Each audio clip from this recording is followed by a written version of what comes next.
Há cerca de 5 anos, eu tenho, o meu filho, chama Samuel. Hoje ele está com 9 anos, quando ele tinha 4. Eu viajei daqui para Brasília, minha família mora em Brasília, família do meu pai. E eu cheguei na casa da minha prima, onde nós íamos ficar hospedados. E estávamos arrumando o almoço.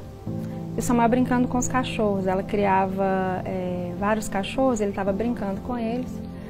E aí ele passou por mim e falou assim: mãe, faz um suco para mim. Não tinha. Eu falei: não, filho, faço. Ele passou por mim, com 5 minutos a cachorra retorna toda molhada. E na hora foi muito claro para mim, aconteceu alguma coisa com Samuel. Essa cachorra em específico era a única que nadava. E o Samuel estava brincando com ela. Jogava bolinha, ela pegava. Jogava bolinha, pegava. Ela era a mais carinhosa dos cachorros. Quando ela voltou, eu tive a certeza de que tinha acontecido alguma coisa. No entanto, eu não fui na direção da cachorra. Eu não queria acreditar que algo podia estar acontecendo naquele momento. Eu entrei para casa, eu estava na cozinha, entrei no corredor nos quartos, comecei a chamar. E o Senhor falou muito claro no meu coração: pode ir lá na piscina, que ele está lá. Uau. Eu fui andando devagar, fui caminhando e cerca de 2, 3 semanas antes, um casal de amigos nossos tinha perdido um filho afogado de 2 aninhos. Então era aquela sensação: isso não está acreditando, isso não está acontecendo. Quando eu olhei para a piscina, a uns 5 metros de onde eu estava, as chinelinhas dele estavam boiando. Eu fui caminhando, pensando em tudo, assim, pensando em 1000 coisas.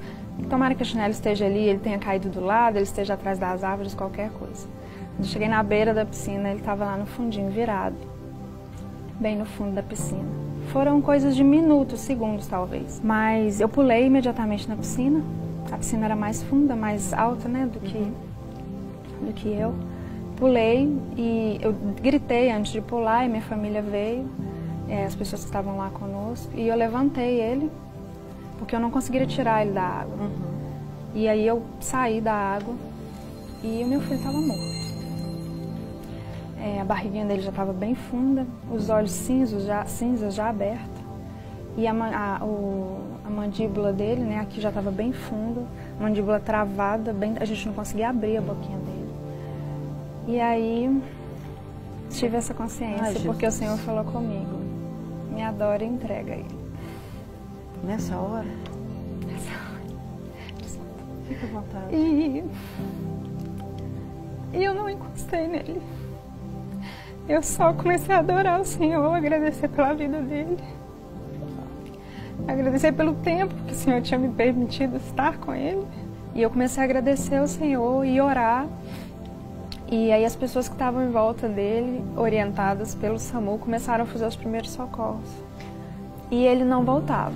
Ele não voltava e eu chorava muito. Assim, eu fiquei numa tensão, porque é difícil você ver o seu filho naquela situação, mas o meu senso de obediência ao Senhor foi tão profundo, eu tinha tanta convicção do que eu tinha ouvido.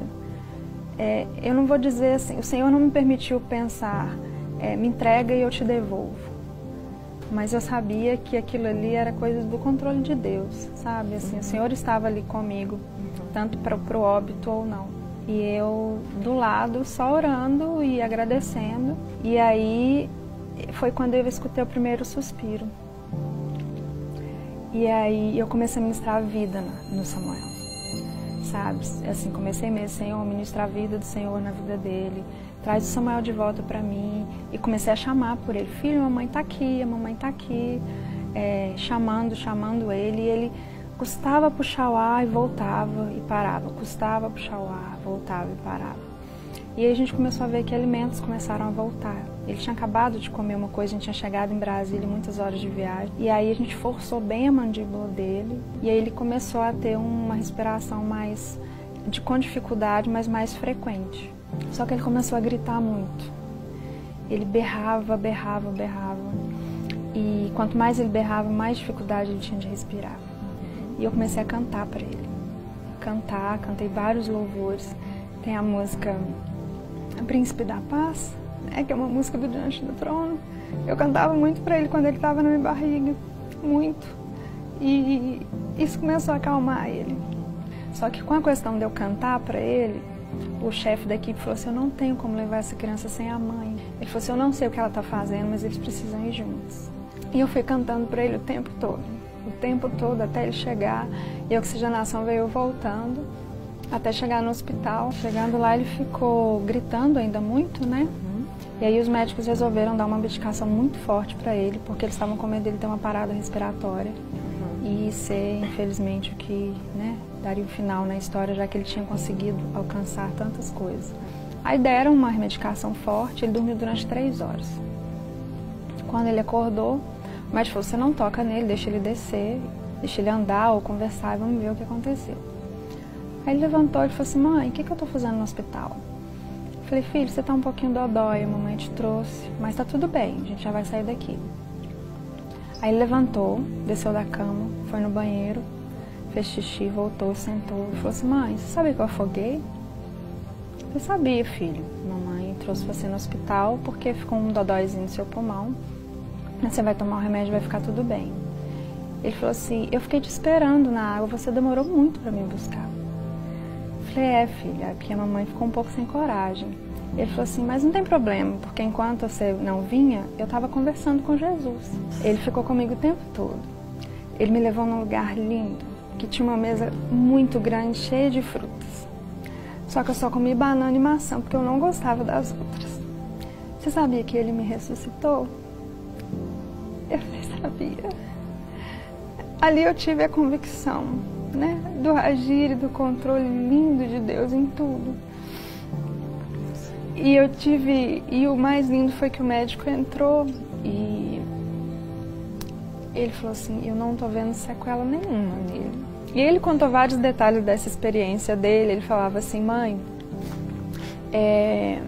sabia que o rosto de Jesus brilha muito? Porque eu não consegui olhar para ele. Eu fiquei andando de mão dada com ele, mas eu não consegui olhar no rosto dele. Eu tive uma convicção muito grande da soberania de Deus. Eu me vi como agraciada, né, por ter recebido aquele milagre. Eu percebi claramente um propósito especial de Deus na vida de Samuel. E foi incrível tudo o que aconteceu. Enquanto eu estava lá com ele, veio uma mãezinha cristã, me abraçou, me beijou, orou por mim. E depois vieram me contar que ela tinha perdido o filho de afogamento no dia anterior. E assim, a minha vida foi outra depois disso.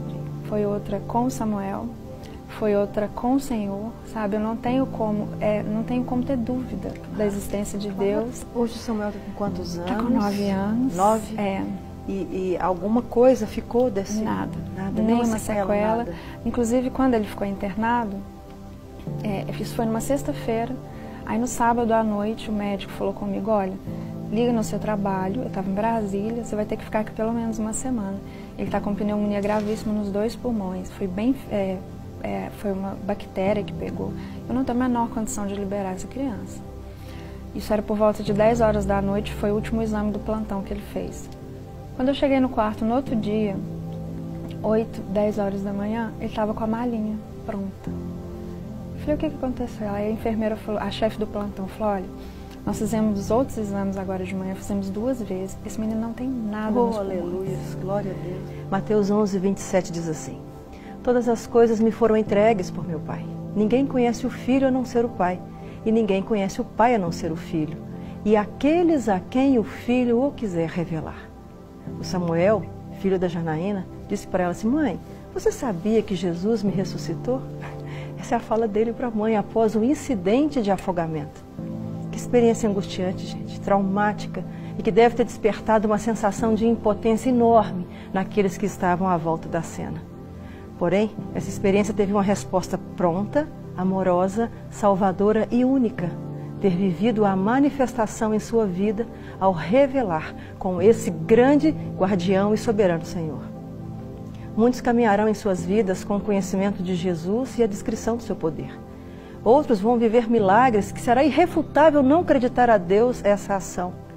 Outros ainda vão ouvir a voz do Altíssimo, ou então, como Samuel, serão ressuscitados pelo Senhor. E a partir daí terão então seus lábios a declaração do Autor da vida e se tornarão porta-vozes da misericórdia.